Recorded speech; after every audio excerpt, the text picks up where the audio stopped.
எவனும் சொல்லி நான் இங்க வரல, நானா வந்திருக்கேன்.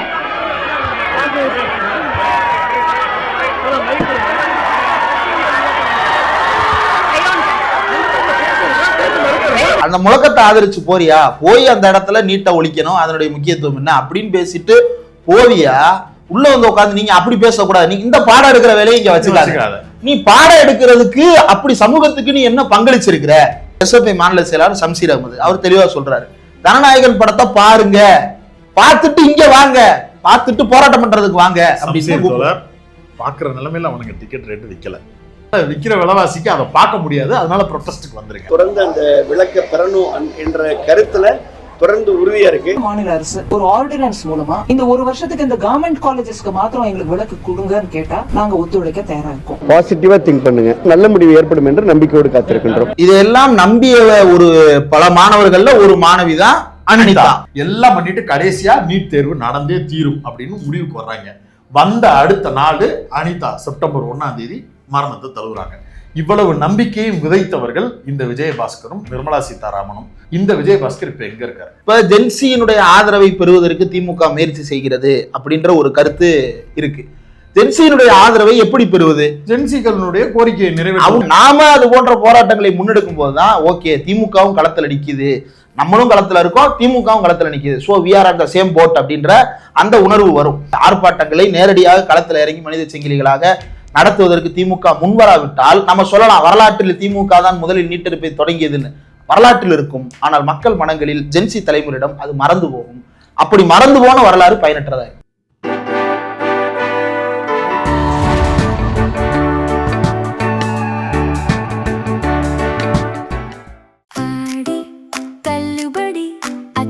பேரும் 6 முதல் 60% வரை ஆடி தள்ளுபடியுடன் சூப்பர் சரவணா ஸ்டோர்ஸ், சென்னை, மதுரை, கோவை. அழுக்கு எங்கெல்லாம் இருக்கிறதோ அங்கெல்லாம் டேங்க் கிளீனர் விட்டா கிளீன் பண்ணிடும், காக்ரோச்சஸ் வந்து சேரும். இப்போது இந்தியா முழுக்க பாஜகவின் அழுக்கு படிந்து கிடக்கிறது. காக்ரோச் வந்துருச்சே, காக்ரோச் வந்துருச்சே அப்படின்னு பதறிக்கொண்டு பாராளுமன்றத்திற்குள் ஓடி கொண்டு திரிகிறார்கள் பாரதிய ஜனதா கட்சியினுடைய எம்பிக்கள். வெளியே ஊடகங்களில் அவருடைய சகாக்கள் சிங்கி மெங்கினி என்று ஆடிக்கொண்டு திரிகிறார்கள். ரங்கராஜ் பாண்டே வகைகிறார்கள் எல்லோரும். எப்படி நீ போராடலாம், அது எப்படி நீ போராடலாம், உனக்கு என்ன அமெரிக்கால இருந்து நீ போராடுற? நீ மோடி எங்க இருக்கு? அமெரிக்கா தான் அடிக்கடி போயிட்டு வர்றாரு. அமெரிக்கால இருந்து ஒருத்தன் வந்து போராடுறான், சரி அதை கேள்வி வைக்கிற. இந்த எஸ்எஃப்ஐக்காரன் எங்க இருந்து வந்து போராடுறான்? நீ யாரு முதல்ல? நீ ஏன் ஏற்கனவே சிபிஎம்ல இருந்து வந்த? யாரு? ரங்கராஜ் பாண்டே சிபிஐயோ சிபிஎம்லயோ இருந்தாரு. அவரை சொன்ன கேண்டிடேட்டா வேற இருந்தேன்னாரு. இதுல உள்ளாட்சி இல்லையா? உள்ளாட்சி இல்ல, கேண்டிடேட்டாலாம் நின்னேன், நான் வந்து கம்யூனிஸ்ட் பார்ட்டியில இருந்தவன் சொன்னாரு. சகல நீங்க என்ன அங்க எப்படி ஊடுருவி இருக்காங்க வருங்க. அப்போ ஒருத்தங்க எங்க இருந்து வர்றாங்க அப்படிங்கிறது முக்கியம் இல்ல, என்ன பேசுறாங்க அப்படிங்கிறது ரொம்ப முக்கியம். பீகார்ல இருந்து வந்து ஏன் தமிழ்நாட்டு அரசியல் பேசுற அப்படின்னு யாராவது கேட்டா என்ன சொல்லுவாங்க? ஆண்டாள் பாதத்துல வாழ்ந்தவன் நானு, வாழ்ந்துகிட்டு இருக்கவன் நானு, என்னைய போய் நீங்க பீகாரின்னு சொல்லலாமா? எனக்கு வந்து பீகார் மொழி தெரியும். பீகார்ல என்ன மொழி பேசுவாங்க? அதை அழிச்சிட்டாங்க, சரி ஹிந்தி பேசுவாங்களா? பேசுவாங்க. அதை விட எனக்கு வந்து தமிழ்ல தான் வந்து எதுகமோனியோட பேச தெரியும். அப்ப அபிஜித் திப்கே வந்து தேசிய மொழி அப்படின்னு இவங்க சொல்லிக்கிற மொழியில தானே பேசுறாரு. அமெரிக்கா போனாலும் நான் என்னுடைய இந்தியாவுக்கு என்னுடைய அமெரிக்காவுக்கு படிக்க தானே போனாரு, என்ன வாழவா போனாரு, சிட்டிசன்ஷிப் வாங்கினாரு. இப்ப மோடி எல்லாம் அமெரிக்கா போயிட்டு வந்தது இதுக்கு தானா? காசு வாங்கிட்டு வராரா? சுந்தர் பிச்சை அங்க சிட்டிசன்ஷிப் வாங்கி இங்க இருந்த ஒரு நிலத்தையும் வித்துட்டு ஜாலியா அங்க ஒரு வாழ்க்கை வாழ்றாரு. 300 தடவை மட்டும் சுந்தர் பிச்சை இழுக்கு. அவரு தெரியும்ல, கவர்மெண்ட் ஸ்கூல்ல படிச்சாரு. அவர் எந்த கவர்மெண்ட் ஸ்கூல்ல படிச்சாரு? யாரா திடீர்னு இப்படி கிளப்பி விட்டது? யார்? வேற யாரு? நம்ம பட்டிமன்றம் தான். அவர் அங்க எந்த பொய்யெல்லாம் பேசுறாரு? அவர் கூகுள் பண்ணாலே தெரிஞ்சிருமே, இப்ப சாட்ஜிபிடில போட்டாலே வந்துருமேங்க. 4 பேர் பேசுறதை கேட்டு 48 மணி நேரம் பயிற்சி எடுத்துட்டு 4வது நாள் வந்து பேசினா அப்படித்தான் இருக்கும். பிளாக் ஷிப் யூடியூப் சேனல்ல பேசுற மாதிரி நினைச்சு இனியும் பேசக்கூடாது. அதுல இருந்து வெளியிட்டேன். சரி சொந்தமா வணக்கம் தமிழா அதுலதான் எங்க அண்ணன் பாரஞ்சித்துக்கும் இவருக்கும் லட்டாயி போய் பாரஞ்சித்துக்கு இவர்கள் அவரை வந்து அவருடைய எதிரியா பாரஞ்சித் அவர்களை கன்சிடர் பண்ணிக்கிட்டு இவர் பேசிக்கிட்டு இருந்தாரு. ராஜராஜ சோழன் பத்தி பாரஞ்சித் பேசின விவகாரத்துல இவர் வந்து குறுக்க பூந்து ராஜராஜ சோழனின் மகத்துவம் தெரியுமா? மகத்துவத்தெல்லாம் யாரும் மறுக்கல. ஆனா அந்த ஆட்சியில இப்படி ஒரு விஷயத்த குறிப்பிடுறாங்களே அப்படின்னு அவர் சொல்லும்போது அவர் ஏன் அதை சொல்ல வந்தாரு, எதுக்காக சொல்ல வந்தாரு, இன்டென்ஷன் ரொம்ப முக்கியம். அந்த இன்டென்ஷனை புரிஞ்சுக்கிடாம இவர் பாரதியத்தை போட்டு பராண்டிக்கிட்டு இருந்தாரு, சம்பந்தமே இல்லை. அந்த நேரத்துல சில நண்பர்கள் சொன்ன தகவல்கள் வேற, அது இப்ப சொல்லவும் முடியாது, அதனால அது வேண்டாம், தவிர்க்கிறேன். சொல்லுங்க என்னென்ன? வேணாம், நான் சொல்ல விரும்பல. ராஜராஜ சோழனை அப்படி வந்து முரட்டடி அடிக்க வேண்டுமா, அது வேற. ரஞ்சித்தை பத்தி சொல்லல, ராஜ்மோகனை பத்தி. அதான் இல்லைங்க, விட்டுருங்க, அது வரல. நான் ராஜராஜ சோழனை இப்படி முரட்டடி அடிக்க வேண்டுமா அப்படின்ற விவாதம் வேற. மாறாக ராஜராஜ சோழனை பத்தி ஒரு மாற்று கருத்து, நான் ஒன்றும் இல்லைங்க, யூனிவர்சிட்டி ஆஃப் மெட்ராஸ் சென்னை பல்கலைக்கழகத்துல இப்ப இல்லை, ரொம்ப முன்னாடி ஒரு 4-5 வருஷம் முன்னாடி, நான் இப்போ உயிர்மையில இருந்தேனா நம்தினமதியில இருந்தேனா அல்லது ரேஸ்ல இருந்தேனான்னு தெரியல, 2019-20 நினைக்கிறேன், ஞாபகம் இருக்கு, வேகா தான் ஞாபகம் இருக்கு. அப்ப ஒரு கருத்தரங்கம் ஒண்ணு நடத்தினாங்க. அப்போ ஒரிசா பாலு பேசினாரு, அப்புறம் இன்னொரு லேடி யாரோ ஒரு ரிசர்ச்சர் பேசினாங்க. ஜென்ரலா எனக்கு ரொம்ப வேகா தான் ஞாபகம் இருக்கு, ஒரிசா பாலு தான் பேசினாரா அப்படின்றதே எனக்கு ரொம்ப வேகா தான் ஞாபகம் இருக்கு. ஆனா அதுல நடந்த ஒரு சம்பவம் மட்டும் ஞாபகம் இருக்கு. ராஜராஜ சோழன் தன்னுடைய கோயிலுக்கு நிலமளித்தவர்களுடைய பெயர்களை எல்லாம் வந்து பொறிச்சு வச்சிருக்கிறாரு அப்படின்னு சொல்லி சொன்ன போது நான் அந்த இடத்துல எந்திரிச்சு ஒரு கேள்வி கேட்டேன். டிஸ்கஷன் நடக்கும்போது, பேரெல்லாம் பொறிச்சு வச்சிருக்கிறாரு அப்படின்னு சொல்றீங்களே, இது இப்ப பாரஞ்சித்லாம் பேசுறதுக்கு முன்னாடியே இந்திரகுமார் தேரடி அந்த அரங்கத்துல கேட்டேன். அதுல வந்து விளிம்பு நிலை மக்கள், பட்டியலினத்தை சேர்ந்தவர்கள் அல்லது தாழ்த்தப்பட்டவர்கள் என்று இன்றைக்கு கருதப்படுகின்ற சமுதாயத்தின் பின்னணியை சேர்ந்தவர்கள், அவங்களுடைய வரலாறு, அவங்களுடைய பெயர்கள் அந்த மாதிரி ஏதாவது இருக்கா அப்படின்னு கேட்டபோது அப்படி டிஃபரன்ஷியேட் பண்ண முடியல அப்படின்ட்டாங்க. ஒருவேளை அதுக்கான ஆய்வுகள் போதாததாக இருக்கலாம். ஏன்னா நம்மளுடைய டாக்குமெண்டேஷன் வந்து ரொம்ப குறைவு. அதனால இன்னின்ன பின்னணிகளில் சேர்ந்தவர்கள் அன்றைக்கு என்னென்ன பின்னணிகளில் இருந்தார்கள், அவர்களுடைய சமூக பொருளாதாரம் எப்படி இருந்ததுன்னு குறித்து ஆய்வில்லாத காரணத்தினால அப்படி இருந்திருக்கலாம். அப்ப அது ஒரு கொஸ்டினபிளா தானே இருக்கு. அது தெரியல அவங்களுடைய கான்ட்ரிபியூஷன்ஸ் என்ன. ஏன்னா எல்லா சோழன் காலகட்டத்துல ரொம்ப நல்லா தெரியும், 4 வர்ண கோட்பாடு அப்படின்றது வந்து ரொம்ப உறுதியாக கடைபிடிக்கப்பட்டிருக்கிறது. பிராமணர்கள் தான் கோயில்கள் அர்ச்சகர்களா இருந்திருக்கிறாங்க. இன்னொன்னு அரசருக்கே வந்து வழிவகைகள் சொல்லக்கூடிய இடத்துல அவர்கள் பிராமணர்கள் இருந்திருக்கிறாங்க அப்படின்றதெல்லாம் வந்து இருக்கு. ஒன்னும் இல்லைங்க, இப்பயும் ஹாலிவுட் படம் பாத்தீங்கன்னா சோழி உருட்டி போட்டு ஒரு ஜோசியக்காரன் சொல்றதை கேட்கறது, பில்லி சூனியம் போட்டவன் சொல்லி ஹாலிவுட் கேட்கறது. ஒரு உதாரணத்துக்கு சொல்றேன், ட்ராய் மாதிரியான படங்கள் எடுத்துக்கங்க. இந்த மாதிரியான படங்கள் எல்லாத்துலயுமே வந்து அப்படி ஒரு வழக்கத்தை வச்சிருக்கிறாங்கல்ல, அந்த வேலையை தமிழ் வெர்ஷனா இங்க இவங்க இருந்து பண்ணிருக்காங்கன்றதுதான். ட்ராய்ல இப்ப சொல்லி உருட்டினாங்க, அந்த ஒற்றை ட்ராய்க்காரங்க சொல்லி உருட்டுவாங்க. அது மாதிரி சொல்லி உருட்டி சீர்லஞ்சில போனாங்க. அப்படித்தானே இங்கேயும் நடந்திருக்கு. வேற என்ன, எந்த மன்னராவது ஆண்டு செல்வ செழிப்பா இருந்து அப்படி போன வரலாறு இருக்கா? ஆமா, அப்ப அப்படி ஒரு இது இருக்கு. அந்த ஒரு விஷயத்த அவர் பேசுபொருள் ஆக்குனது ஒன்றும் தப்பு இல்லை. அதற்கு ஆரோக்கியமான முறையில் பதிலளித்தார்களான்னு இல்ல, அவரை போட்டு முரட்டடி அடிச்சுக்கிட்டு இருந்தாரு. ஆமா, அவர் எந்த எக்ஸ்ட்ரீமுக்கு போய் அடிச்சாருன்னா, ராஜராஜ சோழனுடைய சொந்த அக்கா பையன் அப்படின்ற நினைப்புல நின்னுகிட்டு என் மாமாவை எப்படி நீ தப்பா பேசலாம் அப்படின்னு ராஜ்மோகன் வந்து அடி அடின்னு அடிச்சாப்ல. நான் என்ன நினைச்சிட்டேன்னா, ராஜ்மோகன் இவ்வளவு தூரம் பொங்குறாருன்னா அப்ப இந்த ராஜராஜ சோழனுடைய வகைராக்கள்னு ஒவ்வொரு தடவையும் பிறந்த நாளைக்கு கோயில் திருவிழாவுக்கு பேர் போடுவாங்கல்ல, அப்படித்தான் எங்க அண்ணன் ரஞ்சித் நினைச்சிருக்கிறாரு. அப்படி ஒரு கேங்ல இருந்து பேசுறாப்ல. அப்படித்தான் ரஞ்சித் நினைச்சிட்டாப்ல. நினைச்சிட்டு அன்னைக்கு வந்து அந்த மேடையிலே சொன்னாரு, இப்ப ஒருத்தர் சுத்திக்கிட்டு இருக்காரு நானும் தலித் தலைவர்னு, அவர்லாம் தலித் இஷ்யூக்கு பேசி நான் பார்த்ததே இல்லை அப்படின்னு அவரு சொல்லியிருக்காரு. அது உண்மைதானே? அமைச்சர் ராஜ்மோகன் தலித்தா நான் தலித்தானே எங்களுக்கு தெரியாது. ஏன்னா எந்த தலித் பிரச்சனைக்கும் குரல் கொடுக்காதவர் தான் அவர் அமைச்சர் ஆனானா ஆகல. ஒரு சமூகத்துல இப்படி தலித் ஃபேக்டர் ஒரு பிரச்சனை நடக்குது அப்படின்னா, தலித்துகள் எப்படி ஒடுக்கப்பட்டிருக்கிறார்கள் அப்படிங்கிற உதாரணங்களை சொல்லி பேசினாவாது பரவாயில்ல, நம்மளால புரிஞ்சுக்கிற முடியும். ஆம்ஸ்டாங் மரணத்துக்கு பேசியிருக்காரு அப்படின்னு ரஞ்சித் அவர்களே அந்த மேடையில சொல்றாரு. அதுல எனக்கு ஒரு மாற்று கருத்து இருக்கு. ஆம்ஸ்டாங் மரணம் என்பது யூடியூப்ல வீடியோவா போட்டீங்கன்னா அது ஒரு 1 லட்சம் பேர் 2 லட்சம் பேர் பார்க்கக்கூடிய வியூஸ் உள்ள கண்டென்ட்.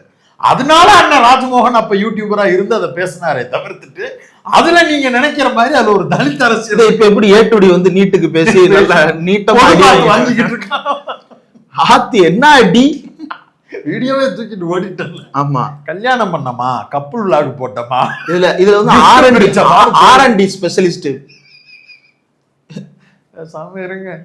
அதாவது அரசு விழால வந்து நின்றுமா என்ன துறை, ஏஐ டிபார்ட்மெண்ட் தனியா அமைச்சரவை போட்டிருக்காங்களா, அதுக்கு வேற செயலாளரா போட்டாலும் போட்டுருவாங்க.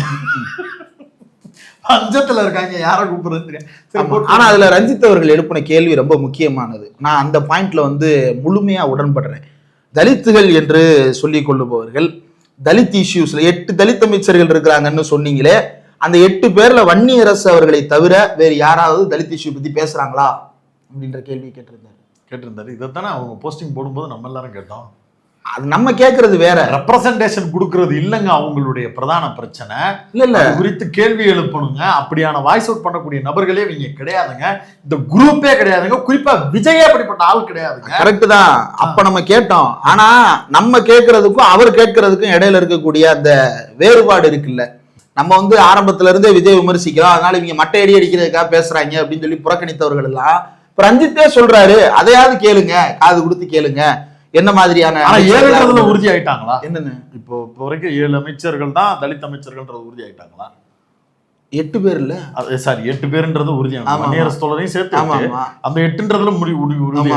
இப்போ இந்த தலித் ஒருத்தரை நான் தலித் தொகுதியில நிப்பாட்டி ஜெயிக்க வச்சாங்க, அதுக்குள்ள அவர் போகல. அதுக்குள்ள அந்த ஆய்வு முடிஞ்சிருச்சா? அந்த ஆய்வு என்ன பண்ணாருன்னு தெரியல, அதை பாதியில நிறுத்திட்டாங்க. அது அப்படி ஒண்ணு நடக்கவே இல்லை. அதுவும் ரஞ்சித் அவர்களுக்கு தெரிஞ்சிருக்கும், அதனாலதான் அதை ஸ்கிப் பண்ணிட்டாரு. நல்லதுதான். ஆமாமா, இப்படி பேசணும்ல. ஆமா, ஏன்னா நான் வந்து ஆதரிக்கணும்னு நினைச்சு ஆதரிச்சிட்டேன். அப்புறமேட்டுக்க பார்த்தா இது வந்து ரொம்ப அசிங்கமா இருக்கு, அருவருப்பா இருக்கு.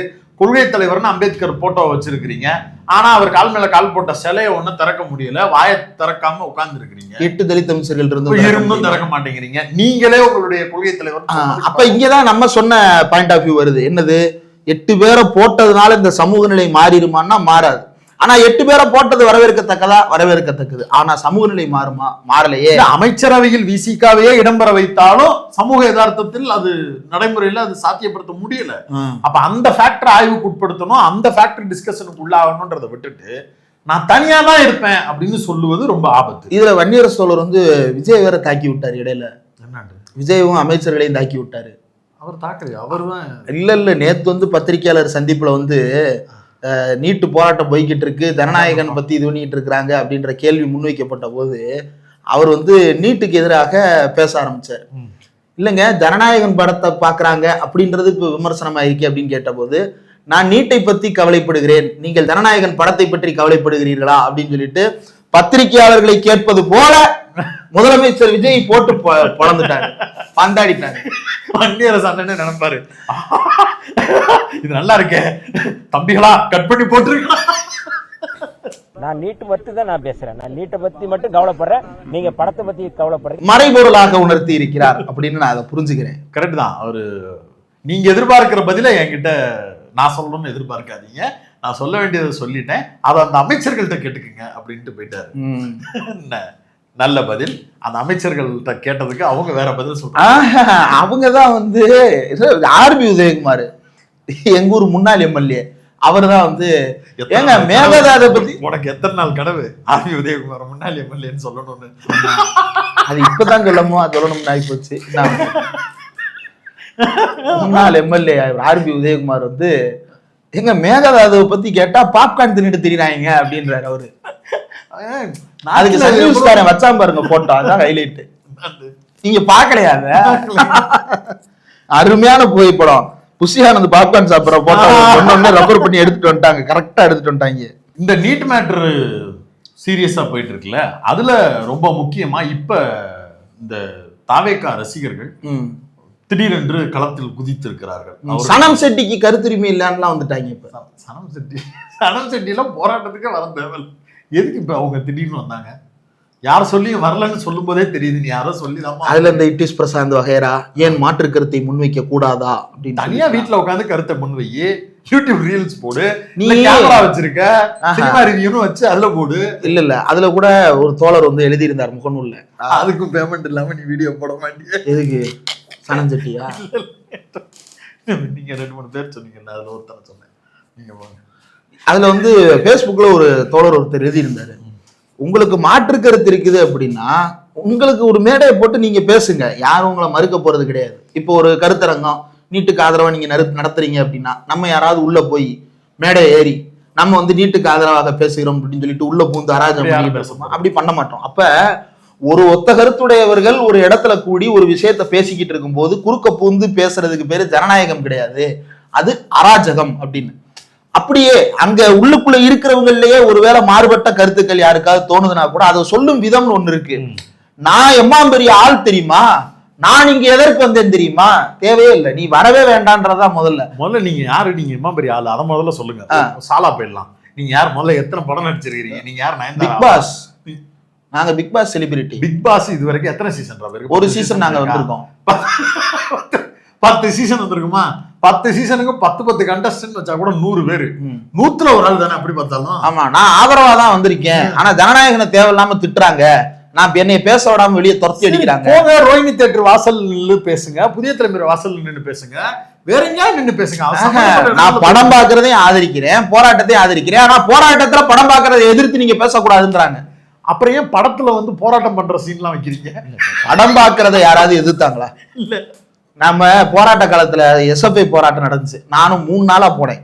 முதல் நாள் ராஜரத்ன ஸ்டேடியம், அங்க நான் போறதுக்கு முன்னாடி அரெஸ்ட் பண்ணிட்டு போயிட்டாங்க. அடுத்து 2வது நாள் இப்ப ஆளுநர் மாளிகையில பேரணிக்கு அனுமதி இல்லை, ஆனா நின்று முழக்கமிடலாம் அப்படின்னு சொல்லிட்டாங்க. இவங்களும் சரி நின்று முழக்கமிட்டலாம். தமிழ் தெரியாதுன்னா இல்ல, அது முற்றுகை அப்படின்னு போகும்போது என்ன ஆகுது அப்படின்னா, அது பொது ஒழுங்கு அப்படின்ற பெர்ஸ்பெக்டிவா அவங்க தூக்கிட்டு அரெஸ்ட் பண்றதுக்காக வந்துடுறாங்க. அது அப்ப நம்ம டெமான்ஸ்ட்ரேட் பண்ணியே ஆகணும் அப்படின்றதுக்காக அங்க நின்று முழக்கமிடுறாங்க. அப்போ SFI மாநில செயலாளர் சம்சீர் அகமது அவர் தெளிவா சொல்றாரு, ஜனநாயகன் படத்தை பாருங்க, பார்த்துட்டு இங்க வாங்க, பார்த்துட்டு போராட்டம் பண்றதுக்கு வாங்க அப்படின்னு. பாக்குற நிலைமையில அவனுங்க டிக்கெட் ரேட்டு விற்கல.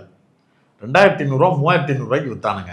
நம்ம மாசத்துல 15 நாள் சம்பாரிச்சாதான் அந்த காசு அடையுங்க. அவர் அந்த மனநிலையில சொல்லல, சொல்றேன். ஆனாலும் ஒரு டிஸ்க்ளைமர் போடணும்ல, எவ்வளவு பெரிய ஊழல் கிரிமினல்கள் வேணுங்கன்றத நம்ம தெரிஞ்சுக்கணும். 1000 ரூபாய்க்கு விக்கிறாங்க, அடிச்சு விக்கிறாங்க, அடிச்சு அப்படியே பிரிண்ட் போட்டு விக்கிறாங்க.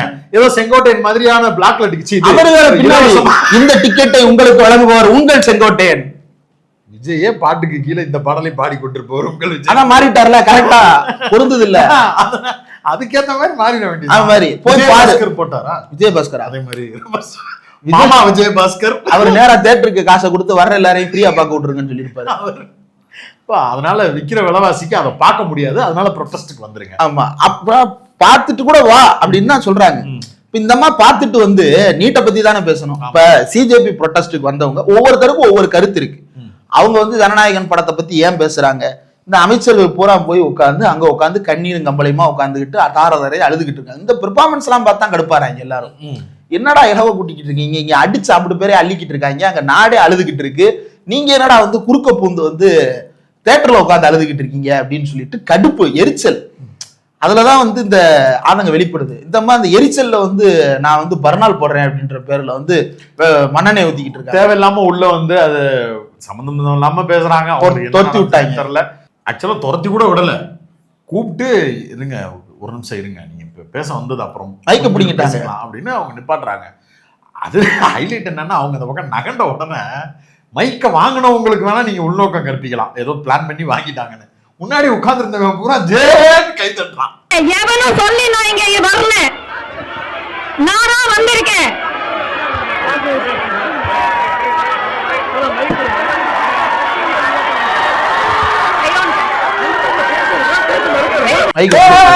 அந்த அம்மா நகண்ட உடனே வேலையமா உள்ள திஸ் இஸ் நாட் டெமோக்ரஸி, தெரியுமா போமா. நம்ம திங்கட்கிழமை அசம்பிளின்னு போட்டதுக்கு பிறகு எச்எம் 1 மணி நேரத்துக்கு மேல பேசினாருன்னா பின்னாடி இருந்து கை தட்டி சீக்கிரம் முடிக்கணும்ல. சிஜேபி போராட்டம் பண்ணும் போதே என்னன்னு கூப்பிடுறாங்க, நீட். தமிழ்நாட்டு சிஜேபியை நான் சொல்றேன், பேன் நீட் தான், பேன் நீட். அந்த முழக்கத்தை ஆதரிக்கிற எல்லாரும் இங்க வாங்க அப்படின்னு கூப்பிட்டாங்க. அந்த முழக்கத்தை ஆதரிச்சு போறியா, போய் அந்த இடத்துல நீட்டை ஒழிக்கணும், அதனுடைய முக்கியத்துவம் என்ன அப்படின்னு பேசிட்டு போவியா, உள்ள உட்காந்து நீங்க அப்படி பேசக்கூடாது, நீங்க இந்த பாடம் எடுக்கிற வேலையை இங்க வச்சுக்காத, நீ பாடம் எடுக்கிறதுக்கு அப்படி சமூகத்துக்கு நீ என்ன பங்களிச்சிருக்கிற, அது கூட விடுங்க. நீட்டு பத்தி நீட்டு ஒண்ணு இல்ல, நீட் எத்தனை மார்க்குக்கு நடக்குது அதை மட்டும் சொல்லு, வேற எதுவும் நீ சொல்ல வேணாம். நீட் எக்ஸாம் எத்தனை மார்க், இதுல மைனஸ் மார்க் எத்தனை போகும், எத்தனை ரைட்டா எழுதணும், எத்தனை தப்பா எழுதணும், அதை மட்டும் சொல்லு. அங்க போய் அதை பத்தி எதுவுமே தெரியும். அங்க போய் அந்த மாணவர்களுக்கு அறிவுரை சொல்றதுன்னா யாரு சொல்லலாம், ஆசிரியர் சொல்லலாம், தோழர் சண்முகம் சொல்லலாம், தோழர் வீரபாண்டியன் சொல்லலாம், எழுச்சி தமிழர் திருமா சொல்லலாம், தலைவர் திமுக தலைவர் ஸ்டாலின் சொல்லலாம். அந்த மாணவர்களுடைய உணர்வை புரிஞ்சுக்கிட்ட யார் வேணாலும், எடப்பாடி பழனிசாமி கூட சொல்லலாம், யார் வேணாலும் சொல்லலாம். ஏமா நீயே சொல்லலாமா, மறுக்கலாமா, ஆனா ஏதாவது அதை பத்தி அடிப்படை தெளிவோட பேசணும். 7ஆம் கிளாஸ் படிக்கும்போது நீட் தேர்வு வைக்கிறீங்களேன்னு பேசுனா அது எவ்வளவு பச்சை வேடிக்கையா இருக்கும். எழுதுறது 12வது முடிச்ச உடனே எழுதுறது, அதுவே உனக்கு தெரியலன்னு கேட்கிற மாதிரி தான் ஜனநாயகன் படத்துக்காக ஏன் பேசுறாங்க விஜயை பத்தி. நான் ஒரு விஜய் ரசிகை. இருந்துட்டு போங்க, அவ்வளவுதான், முடிஞ்சு போச்சு. அதான் லாஸ்ட் டான்ஸ் போட்டுட்டு அவரே சிஎம் ஆயிட்டார்ல, கிளம்பி போக வேண்டியதானே, கண்ணீர் வச்சு அழுக வேண்டியதானே. அப்படிதானுங்க சொன்னாங்க. லாஸ்ட் டான்ஸ்னா வேற அர்த்தங்க. இல்ல அதுல ஒருத்தன் கேட்டான், அதாவது விஜயகாந்த் வர்ற காட்சியை பார்த்து பிரேமலதாவும் விஜய் பிரபாகரனும் அழுகிற காட்சி எடுத்து போட்டு இவங்க அழுகலாம் எங்க அமைச்சர்கள் அழுக கூடாதா அப்படின்னு கேட்க கமெண்ட்ல ஒருத்தன் புட்டிச்சாம் பாரு கிடிக்கு பிடி கழுத்தை நோக்கி. ஆமா, நியாயமான கேள்விதான். அவர் எதுக்காகதான் இவருக்கு எதுக்கு அழுகிறாங்க? இல்ல ஒருத்தர் மிஸ் பண்ணிட்டா, அவர் இறந்துட்டாரு அப்படிங்கிறதுக்காக அழுது இருக்கிறாங்க. அது புரிஞ்சுக்க முடியுது. இதுக்கே அழுதாங்கன்னு நம்மளுக்கு தெரியல. அதுதான் கமெண்ட்ல கேட்டான், தேமுதிக காரன் கேட்டான். படத்துல வேற விஜய் பிரபாகரன் சீன்ற மாதிரி ஏதோ ஒண்ணு இருக்குன்னு, அது என்னன்னு தெரியல. இப்ப இன்னொன்னு சாட்டை துரைமுருகன் போட்டாலாம் போட்டிருக்கிறாங்க போலயே ஏதோ ஒரு தியேட்டர்ல. உள்ள வர்றாராமா வீடியோல? வீடியோல அதை பிளே பண்ணி இவங்க எல்லாம் பேசுனாங்க, ஆனாலும் எங்க தலைவர் ஜெயிச்சிட்டாரு அப்படின்னு சொல்லிட்டு அவர் புட்டதெல்லாம் வருது. இதெல்லாம் கார்பரேட் ஸ்ட்ரைக் அடிக்கலாம், கம்பெனி மேல லாபத்துல வந்து எனக்கு நஷ்ட ஈடு கொடுன்னு சொல்லி கார்பரேட் ஸ்ட்ரைக் அடிக்கலாம். சாட்டை துரைமுருகன் ட்ரை தட். சாட்டை. இப்ப முக்கியமான சப்ஜெக்ட் என்னன்னா, இது ஏன் விஜயை போட்டு இழுக்கிறீங்க, இதுல விஜய்க்கு இதுல என்ன பங்கு இருக்கு அப்படிங்கிறது இவர்கள் வைக்கக்கூடிய முழக்கம். தாவேக்காவினர் விஜயை எதிர்ப்பதற்காக திமுகவினர் வேண்டுமென்றே இந்த போராட்டத்தை திசை திருப்புகிறார்கள். சில புரோக்கர்களுமே அதை சொல்றாங்க. அங்கனைக்கு பாலன் இல்லத்துல இருக்கக்கூடிய 2-3 திமுக காரங்க நடத்துற போராட்டத்தால ஒன்னும் தமிழ்நாடே கொடுங்கல அப்படிங்கிற மாதிரி சொல்றானுங்க. அது அவங்களுடைய விருப்பம், அவங்களுடைய ஆசைன்னு வச்சுக்கோங்க. இந்த மாசம் பேமெண்ட் வந்துச்சுன்னா அதுக்கு பெறப்பட்ட பேடிஎம் தொகைன்னு வந்துருச்சுன்னா சைலண்ட் ஆயிடுவாங்க. அது தனியா இருக்கட்டும். நம்ம கேட்கறது என்னன்னா, தர்மேந்திர பிரதான் பதவி விலகுன்னு சொல்றாங்கன்னா அதுல ஒரு லாஜிக் இருக்கு. அதுல அவங்க வந்து நீட்டு தேர்வு வினாத்தால் கசிந்ததால இத்தனை உயிர் பாதிக்கப்பட்டிருக்கு, அதனால அவர் வந்து பதவி விலகணும் அப்படின்னு சொல்றாங்க. இங்க வந்து ஜனநாயகன் படத்தையும் விஜயவும் திட்டிக்கிட்டு இருக்கிறீங்க. விஜய் இதுக்கு என்ன பண்ணுவாரு, தாவேக்கு அதுக்கு என்ன பண்ணுவாரு? ஆக்சுவலா விஜய் யாருமே திட்டல. எப்ப தெரியுமா திட்ட ஆரம்பிச்சாங்க? சம்பந்தமே இல்லாம 2 நாள் முன்னாடி எக்மோர் ஏரியால போராட்டம் பண்ண உட்கார்ந்தவங்களை வந்து கொடூரமா சித்திரவதை செய்து எலும்புகளை முறித்து அள்ளிட்டு போனாங்க போலீஸ். அதுல ஒரு பெண்ணெல்லாம் வந்து உடைய பிடிச்சு இழுத்து இருக்கிறாங்க, பெண் காவலர்களே. அப்ப வந்து அந்த பெண் வந்து கடுமையா திட்டுறாங்க, ட்ரெஸ்ஸை பிடிச்சு இழுக்க உனக்கு என்ன உரிமை இருக்கு அப்படின்னு சொல்லிட்டு அந்த வேன் வாசல்னே கத்துறாங்க. அந்த ஃபுட்டேஜ் எல்லாம் கூட இருக்கு.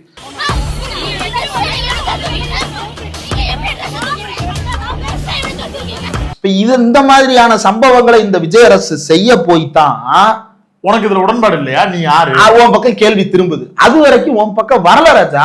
அதோட சேர்த்து இன்னொரு கேள்வியும் இருக்கு. இப்போ தர்மேந்திர பிரதானுக்கு எப்படி இத்தனை மாணவர்களுடைய இறப்புக்கு பொறுப்பு இருக்கோ, அதே மாதிரி விஜய்க்கும் விஜயை சுற்றி இருக்கக்கூடிய நபர்களுக்கும் தமிழ்நாட்டில் நீட்டுக்காக உயிரிழந்தவர்களுடைய உயிரிழப்புக்கும் பொறுப்பு இருக்குல்ல.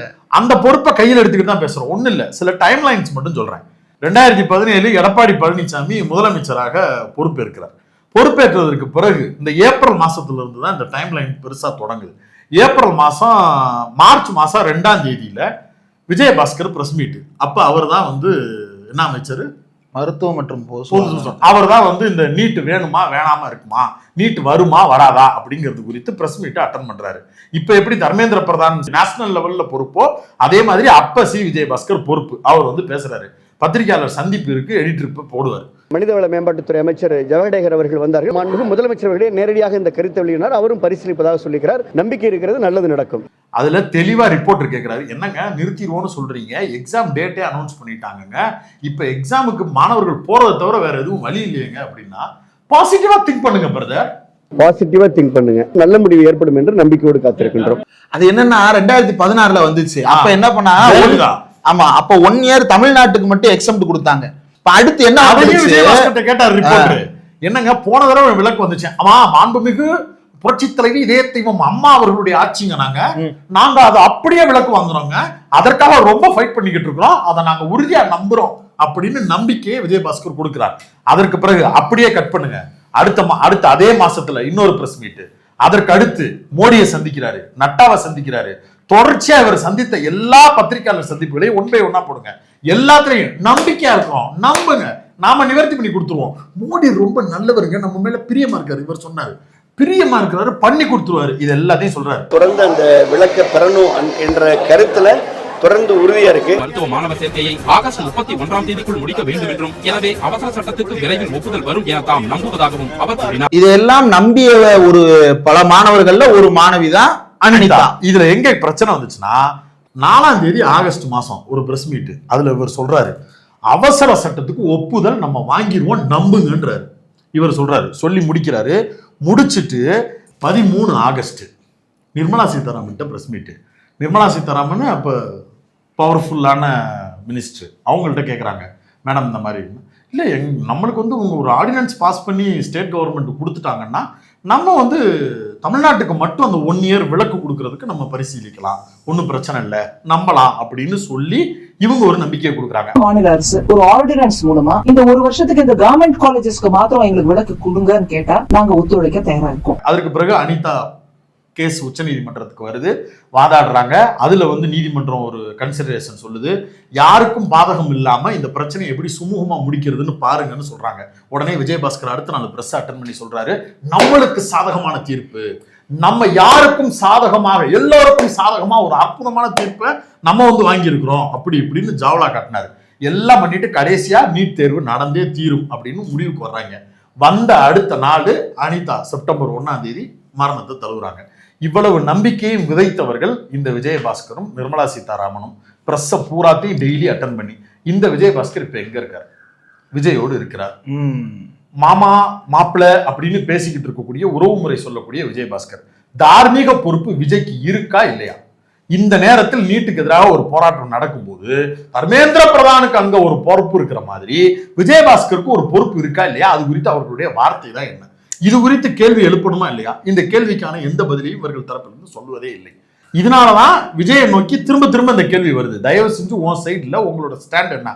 செங்கோட்டையன் அந்த டைம்ல பிரஸ் மீட் அனிதா இறந்தவொன்னு, எனக்கு மனசுக்கு ரொம்ப கஷ்டமா இருக்கு, இது இப்படி நடந்திருக்க கூடாது, ரொம்ப வருத்தமான ஒண்ணு, எல்லாருமா சேர்ந்து ஒரு நம்பிக்கையை கொடுத்து ஒரு பிள்ளையை கொண்டிருக்கீங்கல்ல, இப்ப இருக்கக்கூடிய நீட்டால் நடைபெறக்கூடிய தற்கொலை கூட தேர்வு எழுதி அந்த தேர்வில் தோல்வி அடைந்ததால் விரக்தியில் அவங்க இறந்தாங்க. இந்த தேர்வே நடக்காதுன்னு சொல்லிக்கிட்டு இருந்தீங்க நீங்க அனிதாட்ட, திடீர்னு அதனாலதான் உனக்கு அட்மிஷன் போச்சுன்னு சொன்ன உடனே அந்த பிள்ளை பச்சை பிள்ளை 17 வயசு பிள்ளை அது செத்து போச்சு, அதுக்கு யார் பொறுப்பெடுத்துக்கிறது? அதன் அடிப்படையில் கேள்வி எழுப்பினா கூட அதுவும் தவறு அப்படின்னு பேசுறது பச்சை யோக்கியத்தனம். 2வது ட்விஸ்ட், இப்ப இவங்க தாவைக்காரங்க இறங்கியது. டெல்லியில நடக்கிறது வந்து ஃபேர் நீட்டு, இங்க நடக்கிறது பேன் நீட்டு, இதுக்கு அதுக்கும் பெரிய வித்தியாசம் இருக்கு அப்படின்னு உருட்ட ஆரம்பிச்சிருக்கிறாங்க. ஃபேர் நீட்னா என்ன? ஃபேர் அண்ட் லவ்லி போட்டு நீ வெள்ளை வெள்ளைன்னு இருக்கணுமா? ஃபேர் அண்ட் ஹேண்ட்ஸம் கூட இருக்கு, ஃபேர் அண்ட் ஹேண்ட்ஸம் எல்லாம் போட்டு ஃப்ரெஷ்ஷா இருக்கணுமா? ஏன் அவங்க அதை கேட்குறாங்க?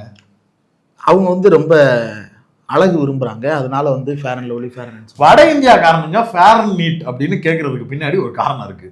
ஏன்னா அவனுங்க பூரா பேரும் 12th முடிச்ச உடனே அவங்க மெடிக்கல் சீட் வாங்குறதுக்கு 2-3 பரீட்சை எழுதணும். ஸ்டேட்ல போய் நீங்க இப்போ மெடிக்கல் காலேஜில் நீங்க படிக்கணும்னா ஸ்டேட் எக்ஸாமு, ஆல் இண்டியா லெவலில் இருக்கக்கூடிய காலேஜஸ்க்கு நீங்க போகணும்னா ஆல் இண்டியா எக்ஸாமு, ரெண்டுக்கும் தனித்தனி சிலபஸ் வச்சிருப்பான், தனித்தனியா அவன் படிக்கணும். அதுக்கு பிறகு பாஸ் ஆகிட்டு அதுக்கு பிறகு உள்ள வந்து அட்மிஷன் கிடைக்கணும்.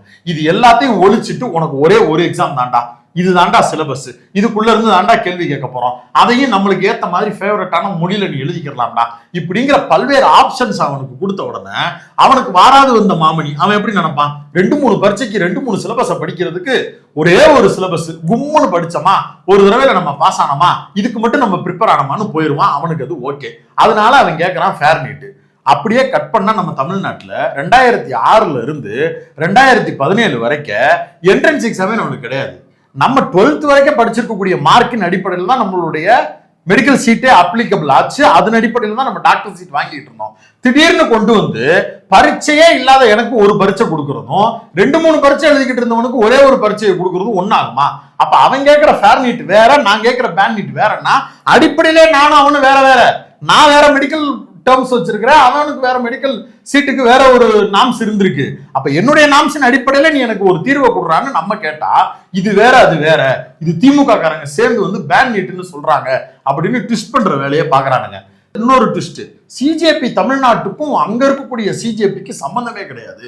ஜந்தர் மந்தரில் இருப்பது மட்டும்தான் ஒரிஜினல் சிஜேபி. எந்த சிஜேபி சொன்னுச்சுன்னு மட்டும் சொல்லு. அப்படியேனாலும் தமிழ்நாட்டுல பேன் நீட்னு கேட்கறது இன்னைக்கா நடக்குது?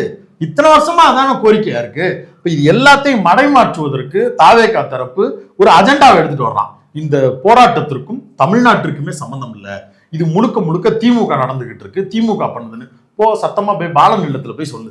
ஆனா இது திமுக வந்து இப்ப போராட்ட களத்துக்கு வரவே இல்லை. வந்திருக்கிறாங்க. எப்படி வந்திருக்கிறாங்க அப்படின்னா, திமுகவின் சார்பாக பலரும் வந்து ஆதரவை தெரிவிச்சிட்டாங்க. அது திமுகவினுடைய ஆதரவு தான். சிஜேபி போராட்டத்துக்கு ஆதரவு தெரிவிச்சிட்டாங்க. ஆனா திமுக இன்னும் போராட்டத்தை முன்னெடுக்கல. திமுக முன்னெடுக்காமலேயே இப்ப என்ன பேர் வாங்குறாங்க, திமுக சதின்னு தான் பேர் வாங்குறாங்க. அதுக்கு ரோட்டுக்கு வந்துட்டு அந்த கெட்ட பேர் எடுக்கலாம்ன்ற அது நல்ல பேராகவும் மாறும் மாணவர்கள் மத்தியில. இப்ப ஜென்சியினுடைய ஆதரவை பெறுவதற்கு திமுக முயற்சி செய்கிறது அப்படின்ற ஒரு கருத்து இருக்கு. ஜென்சியினுடைய ஆதரவை எப்படி பெறுவது? ஜென்சிகளுடைய கோரிக்கையை நிறைவேற்ற அவங்களுடைய கோரிக்கை நீங்க பாருங்களேன். நீங்க பாலநிலத்துக்கு வந்து பாருங்க. இப்ப எஸ்எஃப்ஐ போராட்டத்துல, டைஃபி போராட்டத்துல கூட நம்ம இப்போ கடந்த 5-6 ஆண்டுகளாகவே தொடர்ந்து எஸ்எஃப்ஐ போராட்டங்களை பார்த்துட்டு இருக்கிறதுனால அவங்க பலரும் பழக்கப்பட்டவர்களாக தான் இருக்கிறாங்க. அவங்க வந்து மாணவர்கள் எப்படி அமைப்பா திரள்றாங்க அப்படின்றதுலாம் நமக்கு தெரியும். ஆனா இந்த சிஜேபி போராட்டத்துக்கு வந்திருக்கக்கூடிய பிள்ளைங்க இருக்காங்களே, இவங்களெல்லாம் வந்து இதுக்கு முன்னாடி நான் ரோட்ல பார்த்ததே கிடையாது. யார் அவங்க, என்னடா இவங்களெல்லாம் வந்து நம்ம எங்கேயுமே பார்த்ததே கிடையாது. இவங்கெல்லாம் வந்து ஏதோ பாண்டி பஜார்ல அப்படியே அங்கிட்டு நின்று போட்டோ ஷூட் நடத்திட்டு இருப்பாங்க, இந்த மாதிரி இருப்பாங்க. அவங்கெல்லாம் இங்க உட்கார்ந்துருக்கிறாங்க, பல பேர் உட்கார்ந்துருக்கிறாங்க. அப்போ இவங்களுடைய கவனத்தை பெறுவது, இவங்களுக்கு வந்து திமுக உங்களுக்கான கட்சி தான் என்பதை எப்படி பதிவு செய்யறது? 4 பேர் அங்க போய் பேசுறதுனால மட்டும் கிடையாது, மாறாக நாம அது போன்ற போராட்டங்களை முன்னெடுக்கும் போதுதான் ஓகே திமுகவும் களத்தில் அடிக்குது, நம்மளும் களத்துல இருக்கோம், திமுகவும் களத்துல நிக்குது, so we are on the same boat அப்படின்ற அந்த உணர்வு வரும். மாறாக அங்க போய் வந்து இப்ப தலைவர்கள் பேசுறதெல்லாம் வந்து ரொம்ப ரசிக்கும்படியாக தான் இருக்கு, பலரும் வந்து பாராட்டுறாங்க. அதெல்லாம் இருந்தாலும் கூட திமுக ஏன் போராட வரவில்லை அப்படின்ற அந்த கோரிக்கை ரொம்ப நியாயமான கோரிக்கை. மாண்புமிகு எதிர்க்கட்சி தலைவர் உதயநிதி ஸ்டாலின் அவர்கள் இன்றையோ நாளைக்கோ உடனடியாக களத்துல வந்து ஒரு போராட்டத்தை ஆரம்பித்து உட்கார வேண்டும். அதை வந்து திசை திருப்பல்னு சொல்லுவான், இப்ப மட்டும் சொல்லாம இருக்கானா? இல்லைங்க, தனியா போராடினா தானங்க அந்த கேள்வியும் வருது. போராட்ட களத்திற்கு போய் ஆதரவு தெரியும். இல்ல தனியாவே போராட்டம் பண்ணட்டும்ன்ற. இப்ப தனியா போராட்டம் பண்ணாலும் இங்க போன இப்ப என்ன சொல்றாங்க, தமிழ்நாட்டில் இதை வந்து திமுக திசை திருப்புகிறது தானே சொல்றான். ஆமா, அத அந்த மாணவர்கள் யாராவது நம்புறாங்களா? இல்ல, யாரும் நம்பல. ஆனா வேற ஒரு தரப்பிட்ட இதை ஒரு இதா கிரியேட் பண்றாங்கல்ல. இப்ப நீங்க வராம இருக்கிறதுனால இப்படி ஒரு பொய்யான தகவல் பரவுது அப்படின்னு பொது சமூகம் வந்து திமுக திசை திருப்பவில்லை, இவர்கள் பொய் சொல்லுகிறார்கள் அப்படின்னு எவனா பேசுறானா? கிடையாது.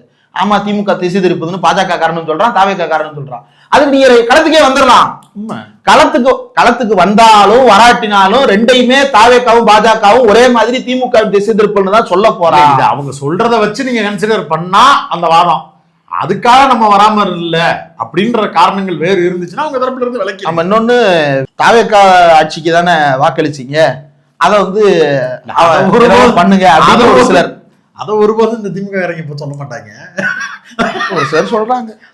அவங்க கிளம்பி வந்து லபாதி போன அவன் தான் அடிச்சுக்கிட்டாலும். இன்னொன்னு திமுகவினுடைய மரபு அப்படின்றதே வந்து மக்களை எஜுகேட் பண்றது தான், மக்களை வந்து அரசியல் மயப்படுத்துறது தான்.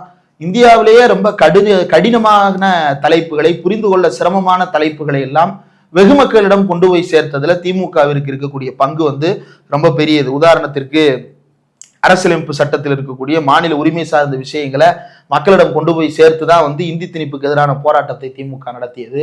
மாநில உரிமை கேட்டு மாநில சுயாட்சிக்கான போராட்டங்களை திமுக நடத்தி கொண்டிருக்கிறது. நீட்டு குறித்தான விஷயங்கள்ல தமிழ்நாட்டினுடைய உணர்வுகளை, உரிமைகளை புரிய வைக்கிற வகையில திமுக தான் தமிழ்நாடு முழுக்க அதை கொண்டு போய் கருத்தரங்கங்கள் மூலமாக கொண்டு, இப்ப இல்ல 2007 இருந்து திமுக அதை தொடர்ச்சியாக செய்து வருகிறது. பலரும் வந்து 2017 இருந்து இந்த போராட்டத்தை ஆரம்பிச்சாங்கன்னா திமுக 2007 இருந்து இந்த போராட்டத்தை நடத்தி கொண்டிருக்கிறது. 20 ஆண்டு கால போராட்டம் திமுகவுக்கு.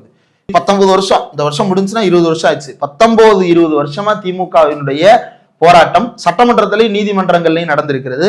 இப்ப இது களத்துல நடக்க வேண்டிய நேரம். அப்படி நடக்கும் போதுதான் ஒரு அகில இந்திய அளவுல இப்ப ஸ்டாலின் வந்து உட்கார்ந்து இருக்கிறாரு, இவரு உதயநிதி ஸ்டாலின் வந்து உட்கார்ந்து இருக்கிறாரு, அப்படிங்கும் போதுதான் அது வந்து இன்னும் பெரிய ஒரு போர்க்குரலாக மாறும், பலருடைய கவனத்தை இழுக்கும். இப்ப என்ன பண்ணுவான்னா நீட்டை வந்து நார்மலைஸ் பண்ணிடுவாரு மோடி. எப்படி ஒரு மசோதா, முறைகேடு தடுப்பு மசோதான்னு ஒண்ணு கொண்டு வந்து நீட்டை வந்து நார்மலைஸ் பண்ணிடுவாரு. அப்ப நம்முடைய குரலும் சேர்ந்து ஒழிக்கும் போதுதான் நமக்கான பங்கை நம்ம கேட்டு வாங்கிட்டு வர முடியும். அதை திமுக கன்சிடர் பண்ணி உடனடியாக போராட்டங்களை அறிவிக்க வேண்டும். இல்லைன்னா திமுகவினுடைய தலைவர்கள் சிஜேபியினுடைய போராட்டத்துக்கு ஜந்தர் மந்திரிலோ அல்லது தமிழ்நாட்டின் ஜந்தர் மந்திராக இருக்கக்கூடிய பாலன் இல்லத்திற்கோ வந்து உட்காரணும். இன்னொன்று, சிஜேபியினுடைய தலைமையில் இருக்கக்கூடிய அப்ஜித், அப்புறம் இன்னொரு நபர், அந்த இன்னொரு நபருக்கு வந்து தமிழ் நல்லாவே தெரியுது. அவரும் ஏதோ தமிழ் சைடுல இருந்து போனவர் தான் போல, பாண்டிச்சேரி சம்திங். அது மாதிரி அவர்கிட்ட வந்து குறைந்தபட்சம் தமிழ்நாட்டினுடைய இந்த மெடிக்கல் இதனுடைய சூழல் எப்படி இருந்துச்சு, நம்ம ஏன் பேன் நீட் கேட்குறோம் அப்படிங்கிற விஷயத்த வந்து அங்க போய் ரெப்ரசன்ட் பண்ணி பேசுறதுக்கு ஒரு நபரை திமுக அனுப்பிச்சா அது இன்னும் சிறப்பா இருக்கும். ஒண்ணும் இல்ல, இப்ப சிஜேபி சார்பா பேச்சுவார்த்தை குழுக்கு போய் பேசுறாங்கல்ல, அவங்கள்ட்ட இதை புரிய வச்சு அனுப்புனா இதையும் ஒரு டிமாண்ட் அவங்க சேர்த்துப்பாங்க. இன்னொன்னு, தமிழ்நாட்டில் நடக்கிற பேன் நீட்டுக்கும் எங்களுக்கும் சம்பந்தம் இல்லைன்ற ஸ்டேட்மெண்ட்டை அவங்க தரப்புல போற போக்கில் எவனாவது தூவி விட்டான்னா அது முழுக்க முழுக்க நம்ம போராட்டத்தை ஒரு காலமும் எந்திரிக்க முடியாத அளவுக்கான ஒரு மனநிலைக்கு அது தள்ளிடும். நீங்க பேன் நீட்லாம் கேட்கலாமா முதல்ல அப்படிங்கிற மனநிலைக்கு வந்துருவான். நம்ம ஒரு உதாரணம் சொல்லுவோம். இன்னைக்கு டெல்லி ஜந்தர் மந்தர்ல நீங்க பாக்குற அந்த ஸ்விக்கி ஆர்டர் கொண்டு வந்து கொடுக்கறது, அங்கிருந்து கிளம்பி வந்து இஸ்லாமியர்கள் விசிறி விட்டு அங்க இருக்கக்கூடிய பெண்கள் பாதுகாத்து நிக்கிறது, ஆண்கள் பாதுகாத்து நிக்கிறதுன்னு ஒரு பெரிய ஒரு எமோஷனலான ஒரு ஒரு ஒரு ப்ரொட்டஸ்ட் நடந்துட்டு இருக்குல்ல. இதை பூராத்துலயும் 2017 தமிழ்நாட்டில் நடந்துச்சு ஜல்லிக்கட்டுல. அப்படி பார்த்தாங்கன்னா 2017 எங்க இருக்கு, 2026 கிட்டத்தட்ட 9 வருஷத்துக்கு முன்னாடி தமிழ்நாடு வந்துருச்சு. இப்படி ஒரு ஹியூமனிட்டியோட இப்படி ஒரு ப்ரொட்டஸ்ட ஒருமித்த குரல்ல ஒட்டுமொத்த தமிழ்நாடும் ஒரே இடத்துல நின்று போராடி இருக்கு. இப்பதான் நார்த் இந்தியாவுக்கு இது பரவி இருக்கு. இன்னும் அதுலயே நம்ம 10 வருஷம் முன்னாடி தான் லீடிங்ல இருக்கிறோம். ஆனா இது என்ன நீட் மேட்டரையுமே அதை சொல்ல முடியும். இல்ல இப்ப வந்து ஜந்தர் மந்தருக்கோ பாலநிலத்துக்கோ திமுக தலைவர்கள் வரலன்னா தனித்த போராட்டங்களை திமுகவினுடைய மாணவர் அமைப்புகளின் சார்பாக தமிழ்நாடு முழுக்க போராட்டம்னா போராட்டமாகவே, அடையாள போராட்டம் ரெண்டுக்கு இருக்க வேறுபாடு நம்ம எல்லாருக்குமே தெரியும். கட்சிகளே வந்து போராட்டங்களை அடையாள போராட்டம், அடையாள ஆர்ப்பாட்டம்னு தான் அறிவிப்பாங்க. அந்த அடையாளம் இல்லாமல் உண்மையான போராட்டத்தை, உண்மையான ஆர்ப்பாட்டங்களை நேரடியாக களத்தில் இறங்கி மனித சங்கிலிகளாக நடத்துவதற்கு திமுக முன்வராவிட்டால் நம்ம சொல்லலாம் வரலாற்றில் திமுக தான் முதலில் நீட்டெடுப்பை தொடங்கியதுன்னு. வரலாற்றில் இருக்கும், ஆனால் மக்கள் மனங்களில் ஜென்சி தலைமுறையிடம் அது மறந்து போகும். அப்படி மறந்து போன வரலாறு பயனற்றதா இருக்கும். இதே உதயநிதி ஸ்டாலின் அமைச்சரா இருக்கும்போது போராட்டம் பண்ணாரு. ஆமா, உண்ணாவிரதம் இருந்தாங்க ஒரு நாள் நினைக்கிறேன். வள்ளூர் கோட்டத்துல அந்த உண்ணாவிரதத்துல அவர் பேசின பேச்சு வந்து இன்றைக்கும் வந்து ரொம்ப அமைச்சர் பொறுப்புல இருந்தா போராட்டத்துல கலந்துக்கூடாது அப்படின்னு என்ன புகார் கொடுத்திருக்கான். இந்த அமைச்சர் பதவி இருந்தா இருக்கட்டும், போராட்டம் நான் பத்தி எல்லாம் கவலைப்பட மாட்டேன். ஃபயரான ஒரு மூமெண்ட் தான். ஆனா அமைச்சரவையில இருந்து இதை நம்ம நாளைக்கு சொல்ல முடியாது. நாளைக்கு என்ன ஆகும்னா பாலநிலத்துல பேசப்பட்டதுதான் இனி அடுத்த தலைமுறைக்கு போய் சேருமே தவிர 7 வருஷம் 5 வருஷத்துக்கு முன்னாடி 4 வருஷத்துக்கு 2023 அந்த போராட்டம் 2023-24 இளைஞரணி செயலாளர் அன்றைய துணை முதலமைச்சர் உதயநிதி ஸ்டாலின் பேசினார் அப்படின்றது அதுல நிக்காது. நம்ம சொல்லலாம், திமுகவினர் அதை பரப்பலாம், பேசலாம். ஆனா அடுத்த தலைமுறை மனதில் அது என்னவா நிக்கும்னா திமுக பண்ணுச்சுப்பா, இப்ப யாரு பண்றா, சிஜேபியும் மாணவர்களும் தானா தானே பண்றாங்க, திமுக தலைவர்கள் வரலையே. இப்போ திமுக டெஸ்ட் பண்ணுவாங்கன்னா திமுகவால இப்படி ஒரு ஆர்ப்பாட்டத்தை நடத்த முடியல பாத்தீங்க. ஆமா, திமுக மாணவரணி வர்றதையோ, திமுக மருத்துவரணி தலைவர்கள், மருத்துவரணி மாணவரணி எல்லா தலைவர்களும் வந்திருக்காங்க. டாக்டர் எல்லன் போயிருக்காரு, வீரமணி ஜெயக்குமார் போயிருக்காங்க, அபிசுல்லா போயிருக்காரு, சூர்யா கிருஷ்ணமூர்த்தி போயிருக்காரு, அமுதரசன், சித்திக்கு, இப்படி பல பேர் வந்து அங்க போயிருக்காங்க. ஆனா இது நிக்காது. எங்க போராட்டத்துல நீங்க வந்துட்டு போனீங்க, ஆனா உங்க தலைவர்கள் வரலையே அப்படின்னு. ஒண்ணும் இல்ல, ஒரு நாள் காலையிலிருந்து மாலை வரை ஃபுல் டே அங்க ஒரு உதயநிதி ஸ்டாலின் வந்து உட்கார்றாரு அப்படின்னா அந்த இடத்தினுடைய அந்த இடத்தினுடைய ஜோஷை வந்து யோசிச்சு பாருங்க. அது இந்தியா முழுக்க எப்படிப்பட்ட செய்தியை கொண்டு போய் சேர்க்கும் யோசிச்சு பாருங்க. இல்லைங்க, ஒரே இடத்துல DK சிவகுமார், காங்கிரஸ் சிஎம், ராகுல் காந்தி எல்லாரும் உட்கார்ந்து இந்த போராட்டத்தை முன்னெடுத்தாங்கல்ல நார்த்ல. ஆமா, அந்த மாதிரி ஏதாவது ஒண்ணு பண்ணலாம். அது ஒரு பெரிய சைனா. அப்படி பண்ணா மட்டும்தான் நம்முடைய வரலாற்றுக்கு நாம நியாயம் சேர்ப்பதாக இருக்கும். இல்லைன்னா நம்முடைய வரலாறு புத்தகங்களில் இருக்கும், மக்கள் மனங்களில் இருந்து மாறிவிடும். ஒரு தலைமுறையிட்டே நம்ம ரொம்ப தூரமா காணாமல் போயிடுவோம். அது வந்து அதை வென்றெடுக்கிறது இன்னும் ரொம்ப பெரிய போராட்டமா இருக்கும். இது ஒரு வரலாற்று இந்த காலம் தந்த வாய்ப்பை திமுக தலைவர் ஸ்டாலின் 2017 இருந்து 2021 வரைக்கும் மிக சரியாக பயன்படுத்தி கொண்டார். எந்த போராட்ட களமாக இருந்தாலும் அந்த முதல் ஆளாக அவர் போய் நிற்பார். ஜல்லிக்கட்டு களத்துக்கு வந்த MK ஸ்டாலின் திருப்பி அனுப்பப்பட்டார் அப்படின்னு சொன்னாங்க. ஆனா திருப்பி அனுப்பப்பட்டாலும் கூட திமுக தலைவராக அன்றைக்கு எதிர்கட்சி தலைவராக இருந்த ஸ்டாலின் தொடர்ந்து ஜல்லிக்கட்டுக்கு ஆதரவாக தன்னுடைய குரலை முன்வைத்துக் கொண்டே இருந்தார்.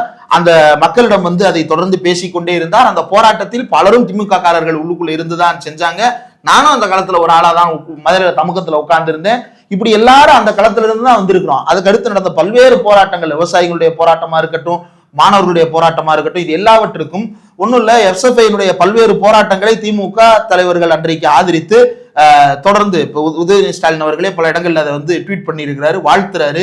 நீட்டு போராட்டத்தை முன்னெடுக்கக்கூடிய எஸ்எஃப்ஐக்கு வாழ்த்துக்கள்னா சொல்றாரு அப்படின்னா, அப்போ அந்த இடத்துல நம்மளுடைய ஸ்டேக் என்ன அப்படின்றது. இப்ப இந்த போராட்டத்திற்கு பதிவுகள் மட்டும் பத்தாது, இந்த வாய்ப்பை நமக்கான வாய்ப்பாக திமுகவிற்கான அடுத்த தலைமுறை செல்வாக்கை வென்றெடுப்பதற்கான வாய்ப்பாக பயன்படுத்த வேண்டும் என்றால் திமுக களத்திற்கு தன்னுடைய மாணவர் அமைப்புகளையும் தன்னுடைய கட்சியினுடைய கட்டமைப்பையும் களத்தில் இறக்க வேண்டும். டெல்லிக்கு போன நாடாளுமன்ற உறுப்பினர்கள் டெல்லியில் போராடட்டும். தமிழ்நாட்டில் இருக்கக்கூடிய திமுகவின் சட்டப்பேரவை உறுப்பினர்கள் தங்களுடைய மாவட்ட அளவில் தங்களுடைய தொகுதி அளவில் இந்த போராட்டங்களை மக்களை அணிதிரட்டினா நேரடியாக கட்சியில் இருக்கக்கூடிய மாணவர்களை பல்வேறு தரப்பினரை நேரடியாக களத்திற்கு கூட்டி வந்து போராட்டத்தை முன்னெடுக்க வேண்டும்.